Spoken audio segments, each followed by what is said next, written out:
Hello, and welcome to episode 178 of the Bookworms Pod. I'm Miranda. Those muffled giggles you may or may not have heard during the intro are my lovely co-hosts. We've got Kate, we've got Chris, we've got Richard. It's all happening. And sometimes we even have functionality on the site we use to record. Sometimes. I like how all y'all were sometimes just we like remember losing your shit during the intro, and I'm just like bopping along. Sometimes we remember to hit record on the site we've been using to record on for multiple years. Damn. Oh, hi. Like I said, this is Bookworms Pod, episode 178. We're doing Tempest Runner by Cavan Scott. She is an audio drama? Is that what we're calling her? Correct. I called her an audio recording in the group chat yesterday because I don't do audiobooks. I mean, that's even though I tried. And we promptly killed her. This is Miranda's ghost. That's true. Hello from the other side. Yeah. Also, audio recording technically correct. I wasn't wrong. So this is scene 93 to the end. Hello. How are we doing? What are we drinking? I'm chilling. I'm on my third beer. You are in your third Hell beer. yeah. I'm like halfway through it. I should drink more than shit. You gonna tell us what it is, Chris? No. Nope. It's a secret. I'm drinking. It's Copper Kettle Brewing Company's Dunkel Lager. Indulge in the taste of tradition with our German-style Dunkel beer. This mahogany-hued brew delights with a perfect balance of roasted malts, hints of toffee, and a subtle touch of bitterness. Sip this and transport yourself to the heart of Bavaria. Is it not like too hot in Colorado to be drinking a Dunkel? I mean, we have air Am I conditioning. just like I don't know. It's what was in our fridge. I don't know. Oh, fair. There's a very good like chance it's been in here been in there since March. Yes. So also, this is also part of a random collection of beer that our friends like hosted a housewarming recently, and then they had bought too many beverages, and so they were sending everybody home with like 2 cases of like whatever the fuck they had left, like each. So yeah, what I have is also from the get this the fuck out of my house collection. It's Dry Ducks apricot blonde ale, which I feel like we have had on the pod many a time. It's a fucking wheat beer that tastes like apricots. I'm not reading the copy because that's all it does. It's got boobs on the can though. Ooh. It does have boobs on account of it being dry dock. They like mermaids. Oh yeah, I was gonna say, is that like some kind of sailor thing? Yeah. Yeah. What are you drinking, Miranda? Let me tell you, I am drinking a very special wine today. So my parents recently moved, and they had to sell their house because that's what happens when you leave. Usually. I mean, they could have kept it and like rented it. Contributed to but the I housing think crisis. they said, "Fuck this! We don't want any ties anymore to this country." They moved to Portugal is a thing. So I got a bunch of wine from their house. What I'm drinking now is it's a Pinot Noir from Youngberg Hill singular, which is a winery out in the Willamette Valley. Very good wine. My folks were part of their wine club before they left. Nice. And a few years ago, they did one of those like, hey, come, mix wines and have a little event. And they and their friends they went with won. So I'm drinking a bottle of that wine from that day. Nice. That's delightful. Richard, are you drinking anything? I was drinking a Cool Blue Gatorade, but it's gone now. Great. Get those electrolytes. Mm-hmm. There was a little bit of vodka in it, just a little bit. in the Gatorade bottle, like we are in college again. No, I Nice drank touch. probably this much, like a third of the Gatorade, and then I put a little bit of vodka in it and mixed it up with the Gatorade. So yes. So that's love it. You can't Sounds get like being hungover if you're 19. replenishing your electrolytes with the drink you're consuming. You know Great what? tip. I haven't tried that, and I'm like, challenge accepted. You don't get hungover, but you will still get sick from the sugar. Yes. But other than that, you'll feel great. Perfect system. No notes.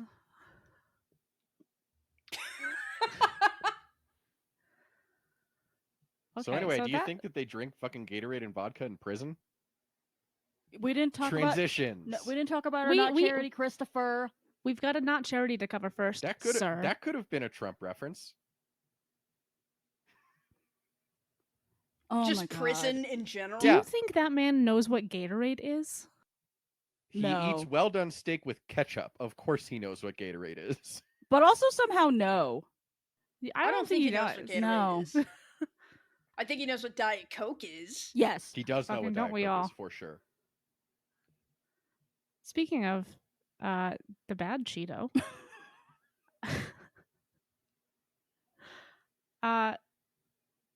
we don't really have anything for you to donate to if you have the funds and are able, but we do have a cause, kind of. The note says election volunteering. You were still stuck on Um, electrolytes. I got you. It's a book pod, y'all. Got distracted by the Gatorade. I can read. Go to go.kamalaharris.com. Find your local people running for office. If it's a city, it's a state. Any local delegations. Everything is on fucking fire. I would like for all of us here to be safe and have rights still. Phone bank, Canvas. There are other options. Kate had more information. I'm just kind of talking That still. is fine. You can also go to mobilize.us. I think they have. So I noticed that the Kamala Harris website doesn't have text banking. So if you're like me and you have horrible anxiety and you cannot be on the phone or in front of someone's door to knock it because you will have a panic attack, text banking is great. It's real easy because basically it's like you just press a button 57 times to send out texts to tell people to register to vote, and it's terrific. Yeah, and it's very easy. I did last go around and I think the time before that, and yeah, great solution for if you are a typical millennial and you hate talking to people. So Yeah, also make sure you're registered to vote. Yes, I is what I was found gonna out say that I next. was not when I should definitely That have feels right been, for so, Texas. yeah. Yeah, that's Yeah, so. especially if you live in a red state, make sure that they didn't purge you from the voter rolls because they'll do that a lot, or all the time. honestly a red county. So Yeah, that too. yeah, go do the things. If you can't donate money, then you can definitely donate time. That is really what they need right now, is for people to be excited about voting and actually signed up to vote. So yeah. All right, Chris, you want to talk about prison? Yay. They imprisoned her in prison. Jesus Christ. Also, if you hear small high pitched noises, that is Orca crying in the background because we are not paying him enough attention.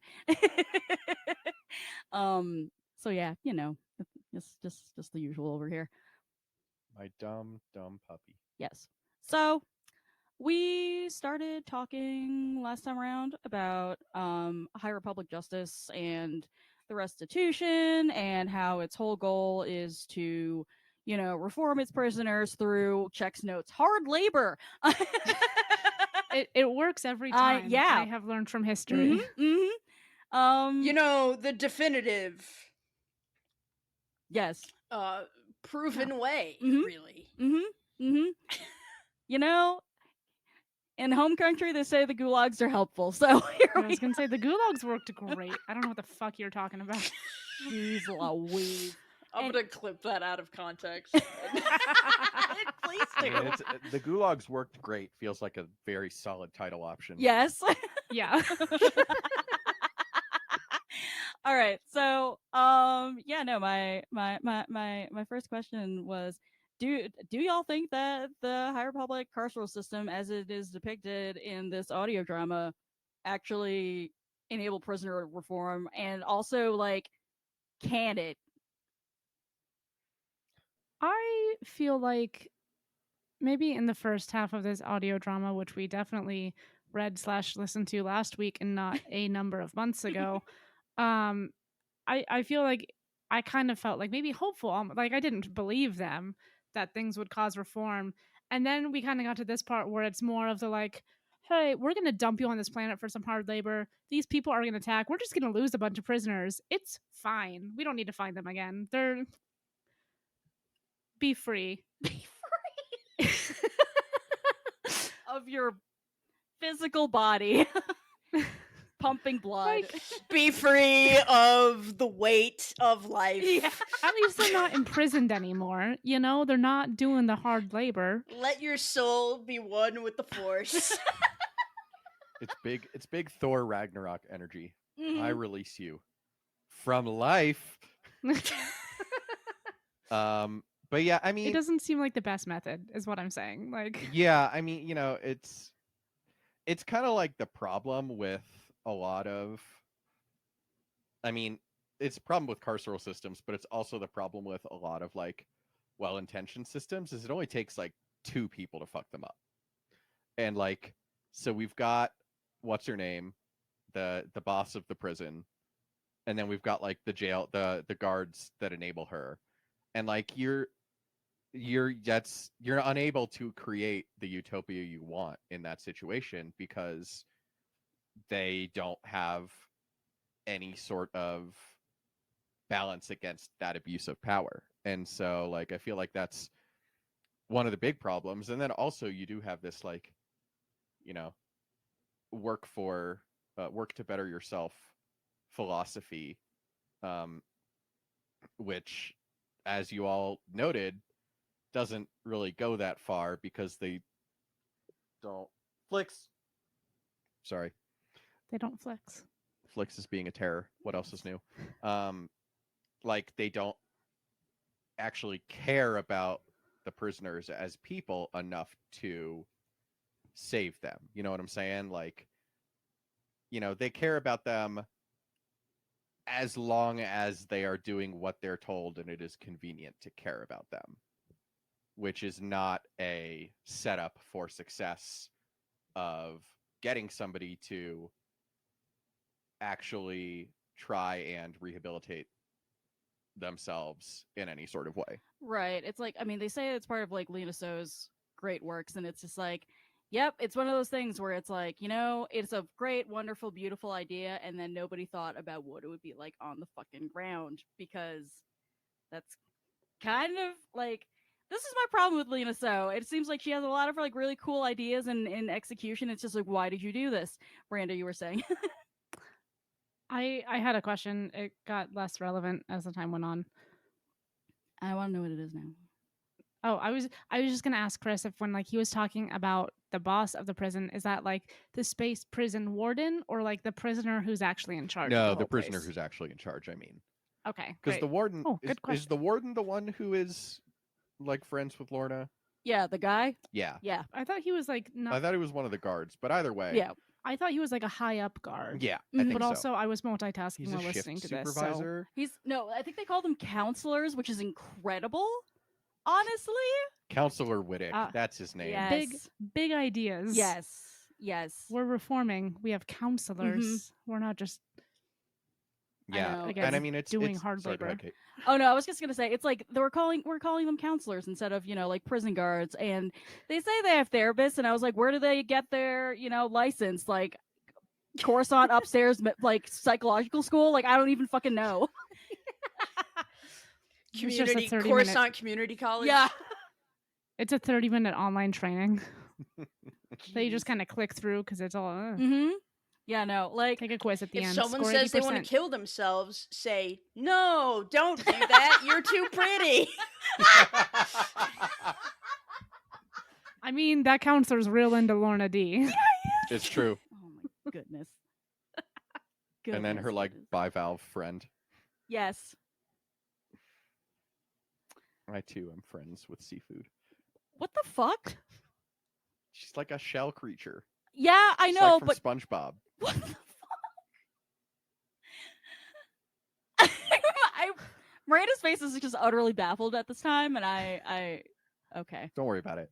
All It's right. fine. That's But it is that's great, Chris. so to get back to the point, like I do think that this is a very good, like a very like thoughtful commentary on like the inherent problems of this kind of like halfway approach of we incarcerate people but like in a cool mom way, you know? It's still prison. Yep. But we're going to talk about it like we've got big ideas that will work for real this time. Yeah, because they definitely stopped having horrible It's prison. a new, hip, and progressive Stanford prison experiment. Fucking. Oh my god! It is though. That is factual. Yeah. College students just took their little online training. God. No, honestly, like the new Stanford prison experiment was Lorna D being in military school and just beating the shit out of everyone. Like, geez, I don't know what Francis was thinking, throwing her into military school to give her actual skills to better murder people, but here we are. I feel like I always need to clarify that I don't read any of any of the books, any of the content that is consumed on this podcast. I'm just here to edit shit and make jokes. That's all. And we That's love my you for job. that. You do It's great going at great. it. So if someone's like really fucking offended by the shit I say, I have no context for anything. Can I ask a quick question about so just so I understand the timelines, because I've been listening, I listened to it, which is not my favorite way to partake, but I thought like, oh, we're doing an audio drama. So the prison or the military school, was that after, so like, her whole family got killed. So They sent her to be a slave. Yeah. So yeah. And then profit? Yeah. So the timeline of her life is family's murdered, sold into slavery, rescued by Master Snake Guy to be sent to military school, fucks off from military school, turns into like a fucking like cage fighter or whatever, dressed in Mandalorian armor, and then like gets contracted for a job by the fucking guy who killed her family. And then and he didn't know. I remember this part. Yes. She was in disguise, right? And then in the process of delivering cargo for that guy, is boarded by the Nihil, who she manages to outsmart, and they later adopt her techniques basically to raid ships. And then they are so impressed by this that they're like, would you like to join the club? And she's like, hell yeah. And then she rises to Tempest Runner, and then she's like, a plot to kill Asgar Rowe, Markion Rowe's father, I'm in. And then they do that. Yeah. Great. Thank you. Great summary. You're welcome. But yeah, I mean, I would also say that like you have a lot of good intentions in this audio drama surrounding Laura D. Like a lot of people who wanted to do right by her, but the problem, like Aporensis is another good example, and I think he is actually an example of like why the Jedi, like, not like why they like ended up being bad, but like why they were doomed to fail in the first place, because like the galaxy is just simply too big for you to like successfully do that to people. Like Operansis has tried to do that. He tried to stay in contact. He did, by all accounts, more than most people we've ever encountered in Star Wars would have done, and tried extremely hard for being a Jedi Master who's on the fucking council. Like, I think the problem is that Lorna is an individual, and individuals need individualized care and lives, and they always kind of like circled the drain with Lorna and like almost got her into something that fit, but they never quite got there. And she'd been through so much trauma, and she'd been through so much abandonment that like she needed that hand holding all the way through. And and not in a like, you know, she needed to be babied way, but like she needed somebody who was there who understood her. Like she needed somebody who actually like gave a fuck and would stick around. Yeah, exactly. Yeah, she was in a position where like she got super disillusioned very quickly because like every fucking time shit went sideways, and like if you're only kind of there, that's not enough to make her believe in anything Right. except chaos. I could say so many things about attachment theory, but that would be telling you a lot of things about how therapy's going for me, so I'm not going to do that. But yeah, and I think it is an example of like when the Jedi started, like Opera and Sis is by the accounts that we read and heard, seems like he really did everything right in this case to the best of his ability. The problem was he didn't have the ability to quit his job and become a mentor to Lorna.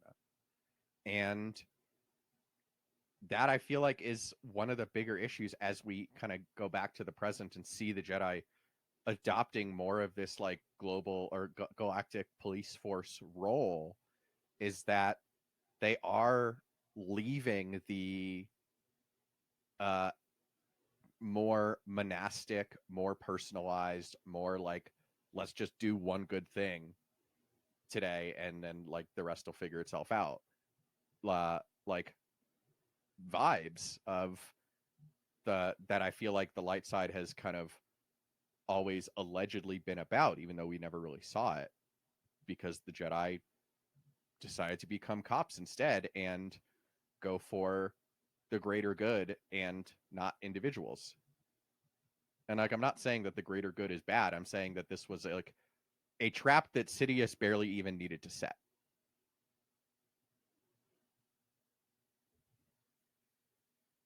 Yep. Jedi be fucked. I know, right? just yes. Yeah. A common thread through every era of the Mhm. Star Wars universe. The Jedi be fucked. Oh God, truly. Whether it's their fault, whether it's other people's fault. Yeah. Jedi be Probably fucked. their fault still. Just a little bit. Just a little bit. But yeah, I feel like there are a lot of things above my pay grade that I could say about prison abolition, and if Ryloth is supposed to be an analogy for African colonization and just the alien groups that are make up a lot of the prisoners that later are oppressed by the Empire. Like, I feel like I feel like somebody's doctoral thesis is there, but it's not mine. But I just wanted to like shout that out that there's some I don't know. I don't know if it's food for thought. It's more like crumbs for thought. But like, yeah, there's some there. Oh, definitely. Yeah, no, I agree. There's things that are there, and I am not equipped to speak eloquently about, again, on our very eloquent podcast.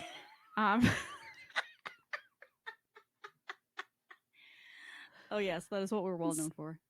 So, As someone who has to listen to the shit y'all say twice, and it's very kind of you, man. maybe we need another adjective. Is all I'm saying. there are people way better equipped than we are to speak about this, Yes. but it is a great point. Yes. Agree. Listen, I'm especially laughing because for those of you who do not know, my boss is Aaron Goins of Star Wars Bookworms, and we were talking this morning about the Acolyte, and I was like, how many swear words am I allowed to use when we're in professional mode? You know, like he follows me on Twitter, like he knows how many times I say fuck in like 30 seconds, which is a lot of times. And so I was like, do we want to talk about this right now? Right now on company time, really? On the company Zoom? Yes. It's the best time to talk Oh about yeah, it. all the time. He has a great sense of humor though, thank God. Because otherwise I'd be fired. Anyway. So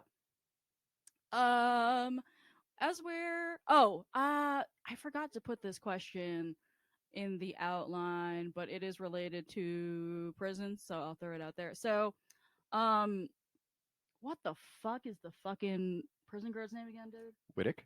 Thank you. I just cannot. It's just like in one ear and out the other.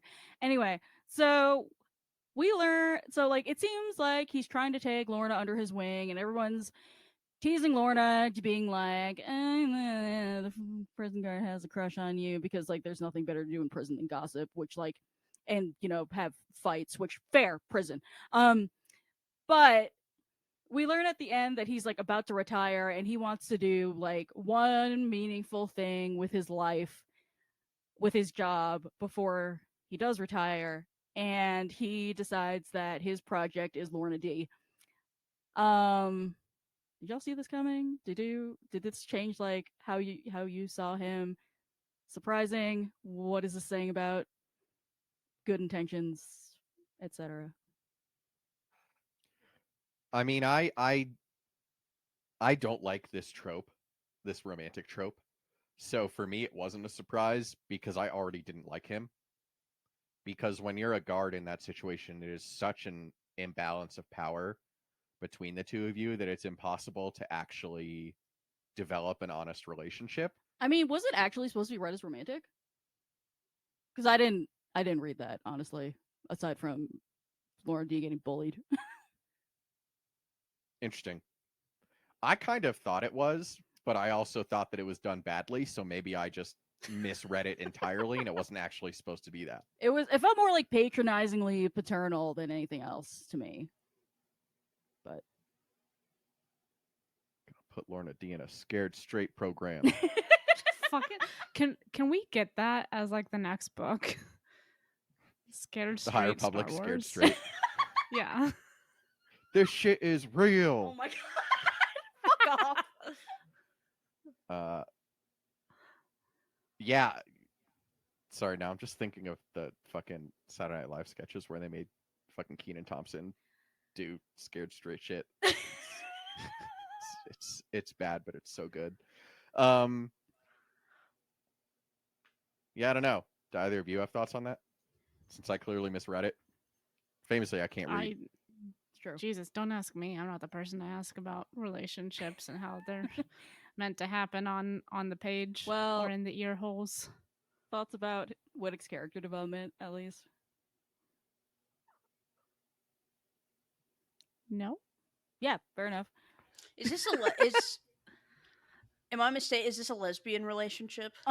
No. This is a man. This is a man. Okay. Sure is No, a the dude. heteros are at it again. Mm-hmm, I've lost interest. No, honestly, ooh, fuck, my microphone got absolutely screwed right there. So maybe somebody mark that down. Thanks. Jesus. So It's still fucked if it's a romantic thing Sure. with a prison guard and a prisoner. By the way, I want to make that abundantly clear. yes, Yeah, bad relationship. yes, and Say no. yes. I honestly, so Lord D interprets hearing about Whittick's retirement as I said, like she's just like, oh, so I was your little pet project, and that's the only reason you were interested in me, was to make yourself feel good about what you have apparently dedicated your life to. And I think there is something probably white saviory about Whittick.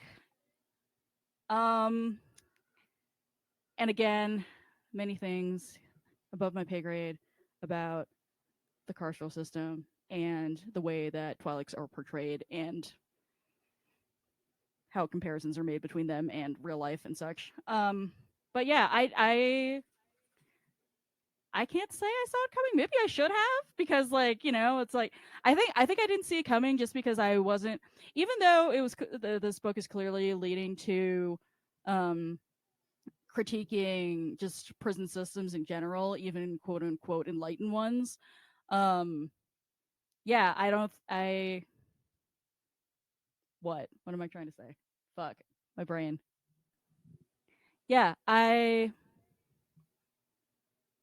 don't know. I think I don't know what I think, because I lost my It train of seems thought. like it's kind of more like this is more a good thought than anything in practice. Mm-hmm. Like what did he do to take her under his wing? Yeah. Like, you're trying to make yourself feel better about this, but what can you really accomplish just in general with the nature of this is a prison? Yeah. There doesn't seem to be any kind of outlet for like, I don't know what he's trying to do with her, like make her a better person.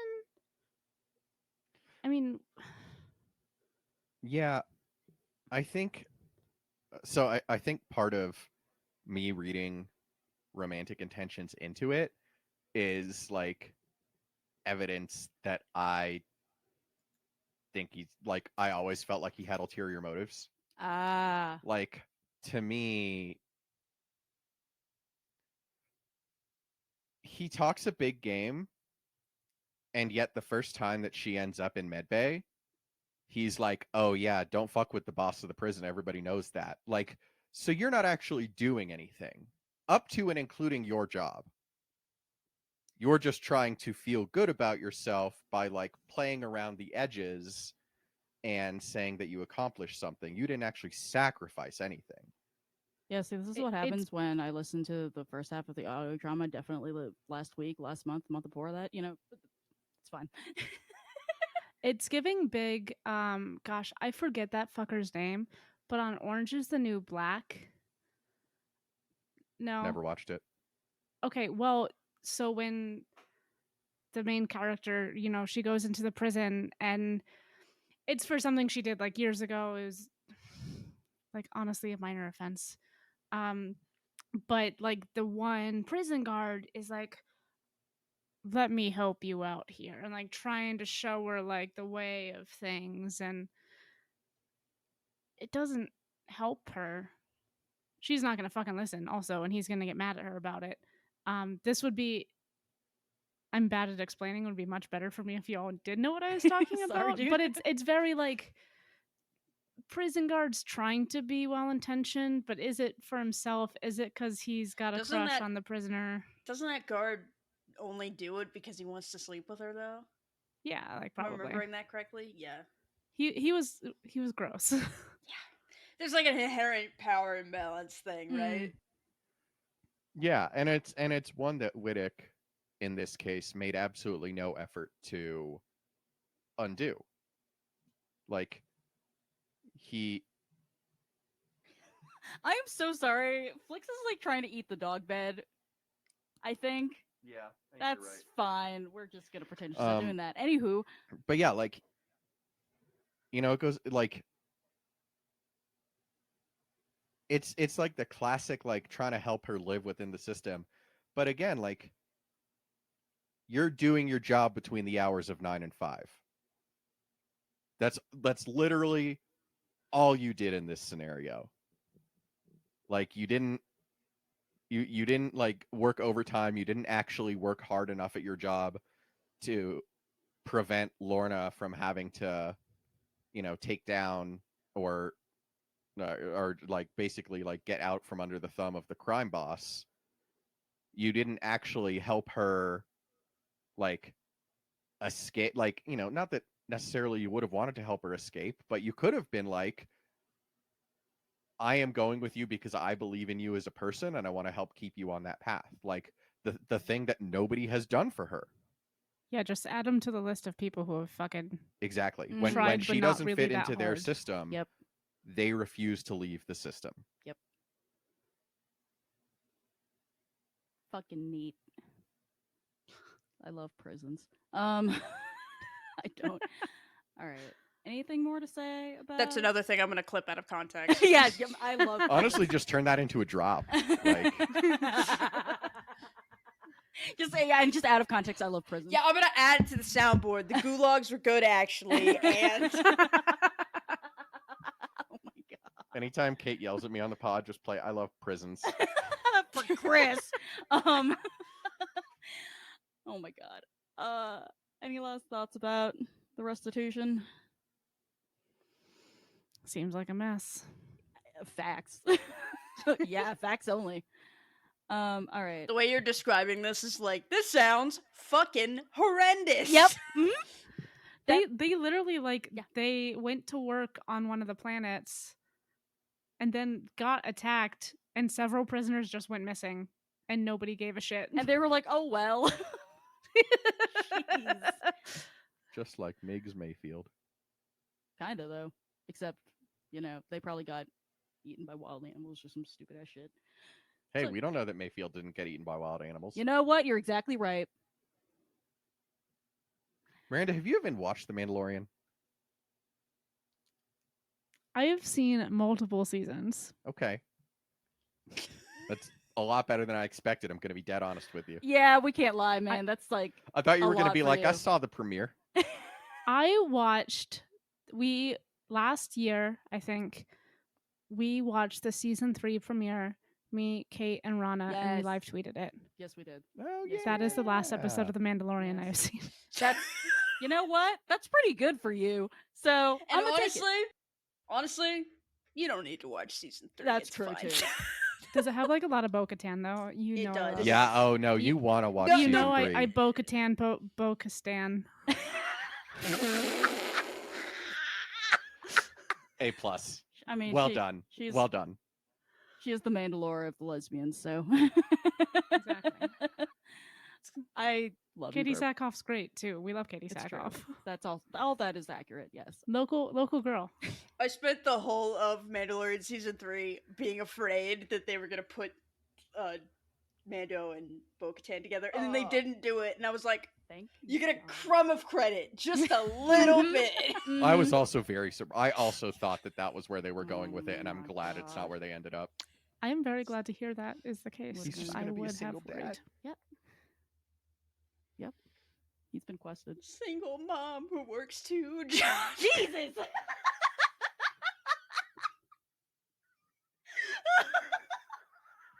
I like how they released like Oh my God. one like tiny monologue of like dialogue at D23 for the new Mandalorian movie because it like just started filming, and it's like just like the most like awkward stilted sentence you've ever heard, and it's like, I see Jon Favreau has kept up his skills.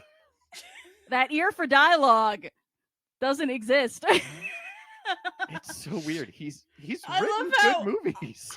I love how it's filming, and Pedro Pascal, he is fully in fucking Fantastic Four. Yeah. He is, He's which is also filming right now. Yes. Yeah. No. He's literally just recording lines and shipping them off, and yeah. Pedro Pascal just sends them an email once a month being like, I will be free at 9 p.m. on the 17th to record some dialogue remotely. Oh my God. I'm so excited about the future of Star Wars. Nice. Yeah, no, we haven't even talked about the Acolyte getting canceled. That's coming, y'all, eventually. So, Season 2 isn't. All right. Boom. Anyways, so this doesn't Sorry, I was pretty pleased with myself I there. fucking hate you. I fucking despise you, bro. I hope Marley bites you.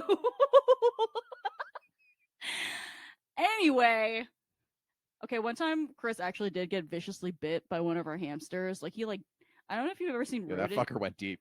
I don't know if you've ever seen Which rodent one? teeth, but they're a little bit curved. So he kind of just like hooked himself right on in there, and Chris had to like shake him off. It was like ridiculous. That's not how the hamster Which- died. The hamster was fine. Which after he- fucking Christ? Which hamster? It was Boba Pet, right? Yeah, it was Boba Pet. The He first was the one. bitey one. Yeah, he was not all right though, because he was literally inbred. So he was not Yeah. all right as a creature. R.I.P. Boba. Anywho, The Book of Boba Pet. anywho. I feel like we talked about the most important thing, so we don't need to make any of these next points terribly drawn out. I just wanted to point out that we, as we get into the second half of this audio drama, get the kind of like some backstory on Nile history as we see Lorna D rise through the ranks, and then of course we've heard about the assassination of Asgar Rowe, but like we, get to see a little bit of him being alive and also a little bit of the aftermath when Markian first takes power. And this is one of those things where I was like, I was not curious about this at all personally, like having read the other books. Like it's like I was fine with this is the setup, and I understand how Nile chain of command works, and I understand that Markion is like has this very contentious memory of his father just being a bad dad and kind of a bad leader, and also wanting to live up to his family's legacy. And so I was kind of there like, this is a nice to have, but I didn't ask for this. So I was just wondering what rest y'all felt about it. The one thing I thought was really interesting was how quickly Lorna D showed up and was like, "You're in charge now." Yeah, that's fair. Like, was I multitasking while I listened to this? Maybe. Did I catch everything? Because I was definitely not looking at Airbnbs for a trip I'm taking. Maybe. But it was very much like she shows up. They're like, "Hey, this is the new kid." And almost immediately they're like, "You're in charge now. You're the smartest person here."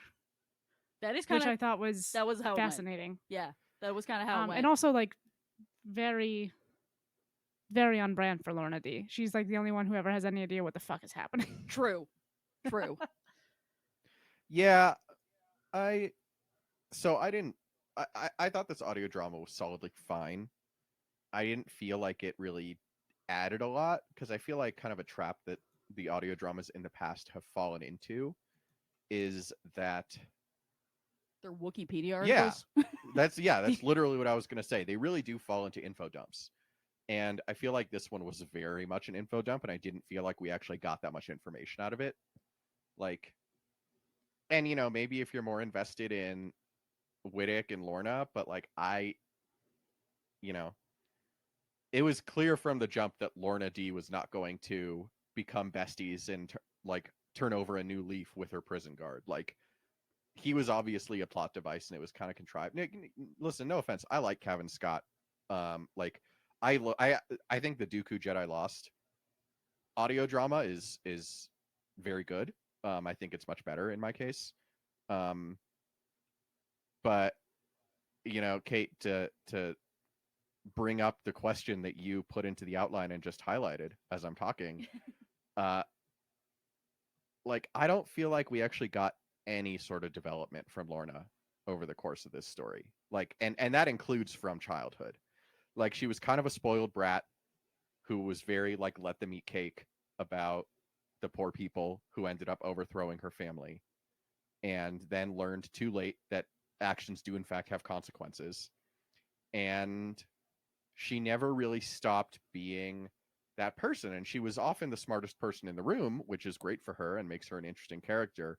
But I don't feel like her values actually, or her character actually, changed. I think that the one thing that did change like happened at the very beginning, which was when she was like, "Oh, I shouldn't trust people." Mm-hmm. Yeah. But that's the lesson she learned in like the first chapter, when her boyfriend was like, "Actually, we're gonna kill you." Mm-hmm. Surprise. Yeah, I think the biggest moment of sorry, I'm so sorry, you weren't done. Oh, I mean, I was just gonna say, I think this could have been like a short story. Mm-hmm. I agree. Like if we did like some kind of Nile short story collection, like Canto Bite, Tales of the that, Nile. like, Be this so fun. this would be perfect for that. I don't think we needed like a 6-hour-long audio drama. Honestly, if they had done just like the first couple chapters of flashbacks right up to the point where she pushed that other prisoner into the path of the blaster during the slave revolt, that would have been really good. That would have been all you needed to know. I about feel her. like that was the peak of this audio drama in terms of like narrative interest for me, and also the peak of like when we stopped learning anything new. I think I really liked getting her history and her background, the restitution, all of that shit. I don't know. I think it was not fluff, but like I don't think we needed it. Mm-hmm. Like Chris said, I don't think it added a ton that we didn't already know. I mean, like, we get her saving her one friend at the end, which is like, okay, that's different and that's interesting. But you could have fit that in, something that, like Chris says, just kind of goes up until, that point in her life where she makes that choice. And like, okay, she's different now. This is the Lorna D we know and love. Yeah, I mean, it would have been cool to have the prison bit as like a kind of a frame for what Chris was saying, and then have her make a different choice with her prisoner friend as opposed to her slave not friend or whatever. Um, the other thing I think is that I don't think I've been given enough to go on to know how sincere she was when she was just like, yeah, I'll be a model prisoner and I'll go to therapy and whatever the fuck else. And I'm just like, nothing is telling me that she saved this prisoner, this fellow prisoner, because she's a mom. Like, it, for me, it could have just as easily been explained by she had energy for, like, she basically had one bullet left and she hated Whittick more. Yeah. So I agree. yeah. Yeah, I think I don't know if it was like a sentimental decision. right. Yeah.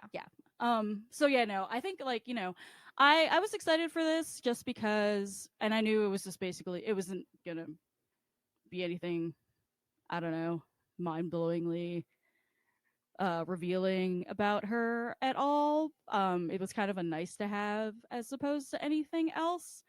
But yeah, I think, like, she winds up at the end exactly who I expect her to be and who I inferred her to be, just like based on the books that we've read previously, which is like, she's a survivor, she's all out for herself, and that makes her a perfect Nile, and that's that.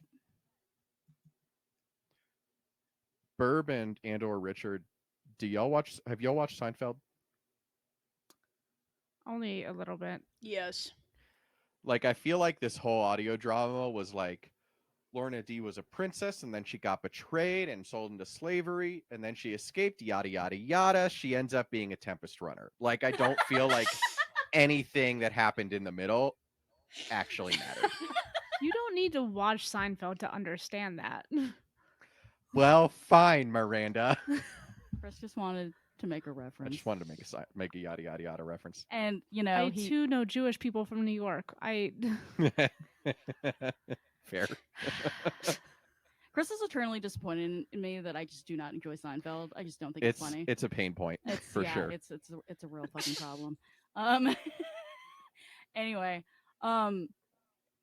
the only other point I have left is, like, I was I am consistently impressed by how, like, mostly dead Pan Eta was still too fucking angry to die for most of this for 6 hours, man. I was like, oh my god, like, I half expected him to wind up on a garbage planet and turn into a fucking mechanical spider. Like, Jesus Christ, just fucking die.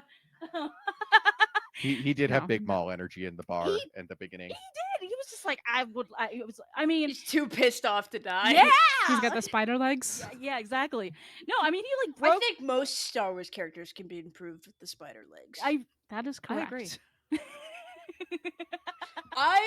I'm a big if you told me, hey, Han Solo's actually alive and he has spider legs now, be like, that's what happens when you get a lightsaber to the chest. You grow spider legs. It's true. They could have given I'm thinking of Maul. The shot I was thinking of is Darth Maul getting chopped in half. I forgot that Han gets That's why they gave him the spider legs. Yeah, that's how it works. Not making him into Spider Patine in I'm so tired. in Rise of Skywalker is really a missed opportunity. Spider Maul. Does he swing? For some reason, my brain had inserted Han Solo is the one that gets chopped in half. Honestly, that would have been kind of metal, but JJ would never. So. Oh, Solo. Oh my god. But yeah, no. Like, I mean, I'm just like, y'all know me. I get heated about stuff. I've never been so angry at a motherfucker that I'm like, I'm gonna break into a federal prison ship to fucking kill them because they suck. Yeah. Damn. All right, that's all I got. I did love, it's almost as much as Kendrick hates Drake. Right? Stop it. Kendrick would break into prison to fuck with Drake. And I would support him. Kendrick would put Drake in prison for being a pedophile, break into that prison to fuck with him, and then just fucking walk out. No one says no. Fuck Drake. I do love Pan in this, though. Like, honestly, I felt like I learned more about Pan in this audio drama than I learned about Lorna. That's fair. Because he's always been kind of a clown, honestly. And, like, here he's just like, oh, I was like, oh, you're kind of like you're like extra messed up, bro. Like, you know. Yeah, like he's never portrayed in the books as an intellectual powerhouse, shall we say. Like he very much fits the stereotype of like the big dumb enforcer. No, absolutely. It's like Lorna D is a genius, and whoever the two other Tempest runners are, like they share a brain cell, and sometimes they forget where it is. Yes, correct. It's giving like, not to make yet another cultural reference, Pain and Panic in Hercules. Yes, that is an excellent fucking underrated Disney movie. Excellent fucking Great analogy. I love that. But yeah, so I actually really enjoyed his character, and I was a little bit sad when he died because I would have loved a Maul Sisyphean character arc for him, where he just keeps getting to the almost getting to the mountaintop of killing Lorna, and then falling all the way and back then down. just being killed by his own fucking boulder. She pushes him right back down the mountain. R.I.P. All right, Pan. Stop. That's funny. All right. Well, RIP to this episode of the podcast because we're done for the day. Transitions. Nailed it. Our next episode, we're going to be reading Mission to Disaster by Justina Ireland at some point. I don't know. We'll figure it out. But yeah, buy that book. It's good. We love Justina Ireland. If you have the means, first and foremost, I mean, I guess you could donate to Kamala Harris, but also just donate your time. That's more important. Go to go.kamala Donate to your local races. Huh? Donate to your local races. Yes. Donate to your local races and then volunteer for Kamala Harris. Kamala's got enough money. She's not Biden. She's not hurting for it. But go to go.kamalaharris.com or mobilize.us to get involved. As Kate was saying up at the top, you really there's absolutely no requirement for you to leave your house anymore, unless you live in like one of the like 5 swing states that still exist. Like we're in Colorado and it's not even a swing state anymore. So yeah, do that.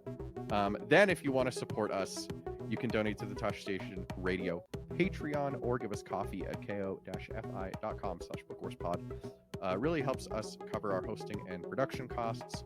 And on Patreon specifically, you can join the new, is it still new? It's like a year old at this point. The $2 tier to watch Kate and I stream, which is definitely a thing that we do scheduled times regularly. Just like our podcast. It's 100% a thing. It happens, whatever. Listen, if people actually showed up, we'd do it more. Hey. We've had one person show up. Listen, we've had 2 people show up. That's true. Okay. One of them is in a weird time zone. That's true. We've had to listen. It was a long time ago. I forgot that the second person showed up. That's rude. It's not rude. Also, like, fucking Outlaws comes out later this month. So if you want to hear me fucking screaming my head off while driving a speeder because I am going to be real bad at it, please join us. Really, she's just going to be squeeing about the axolotl. That too. I mean, if you watch me play Red Dead Redemption, you saw me crash into a tree every 5 minutes. So, like, you know, whatever. You crashed into a tree. What? Is that a bad video? Ash, I don't know why you're surprised about this. What? In Red There's Dead a lot of- Redemption? Yeah. There's a lot of trees there. Okay. Trees, wagons, pointy little rocks, you know, just all the time flipping over my horse and just Arthur landing on his neck. It was fine. So we're all fine. No comment. I had to brush my horse constantly because she was always so dirty from crashing into shit. This is the first game where Kate has actually willingly ridden a horse. That's accurate. In any previous game she's played, if there's ever a mounted or driving mission, she asks me to do it because she does not have those particular skills developed. Driving missions are the worst. They are That's bad. True. They are bad. I think y'all are just bad at video games. I mean, also yes. fair. That's why people pay for it, duh, because it's entertaining or something. Anyway, also please give us so that we can spend our own money instead of on the pod on our lovely pet children. Argos, Orca, Flix, Merly, Tony, Wedge Artiles, Tifa Barkhart, and newest member of the pod family, Enzo. Baby. Our theme song is Whiz Bang by Poddington Bear. Our logo and artwork are by Joe Butera Design, and our audio and production are done by our very own Richard at Rich of Rivia. That's an excellent new handle, Richard. Right? Oh, is that a Witcher thing? Yeah, it is. Yeah. Winds howling. Yes. Oh my god, fuck off. You still haven't even played fucking Wild Hunt. I want to hear from you. I will eventually. No, you won't. After I play Elden Ring for the 5th time. Oh my god. Anyway, from Play The Witcher 3, Chris. I don't know what I got nothing. From all of us. From Kate, Miranda. Jesus Christ. You need more beer. Kate, Miranda, Richard, Rana. I'm Chris. Kristen still exists as a person, so from her too, why not? Thank you for listening. We'll see you next week. What the Next time. Fuck. I don't know. It's been a while. Okay, bye. I'm out of practice.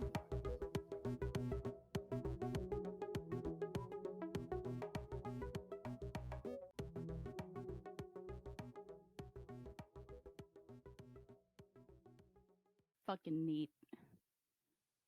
I love prisons.